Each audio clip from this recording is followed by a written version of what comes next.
वडिलांच्या निधनानंतर त्यांची पेन्शन आणि हक्काची थकीत रक्कम मंजूर करण्यासाठी 20,000 रुपयांच्या लाचेची मागणी करणाऱ्या जिल्हा कोषागार कार्यालयातल्या 3 कर्मचाऱ्यांना लाचलुचपत प्रतिबंधक विभागानं रंगेहात पकडलं।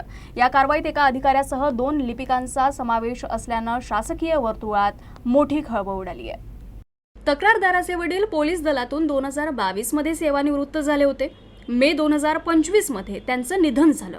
वडिलांच्या पश्चात पेन्शन आणि इतर थकीत लाभ मिळावेत यासाठी तक्रारदारानं ऑक्टोबर 2025 मध्ये जिल्हा कोषागार कार्यालयात अर्ज केला होता। मात्र अनेक महिन्यांपासून संबंधित कर्मचारी कागदपत्रांमध्ये त्रुटी काढत फाईल अडवून ठेवत होते। अखेर 26 फेब्रुवारी रोजी फाईल मंजूर करण्यासाठी 20,000 रुपयांची लाच मागण्यात आली। लाच देण्याची इच्छा नसल्यानं तक्रारदारानं थेट लाचलुचपत प्रतिबंधक विभागाकडे तक्रार केली। तक्रारीची पडताळणी केल्यानंतर एसीबी पथकानं जिल्हा कोषागार कार्यालयात सापळा रचला।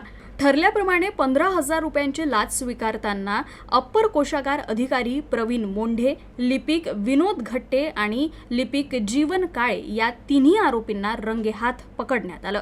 या तिघांविरुद्ध भ्रष्टाचार प्रतिबंधक अधिनियम 1988 अंतर्गत बुलढाणा शहर पोलीस ठाण्यात गुन्हा दाखल करण्यात आला। या घटनेमुळे शासकीय कार्यालयातील भ्रष्टाचाराचा मुद्दा पुन्हा एकदा ऐरणीवर आलाय।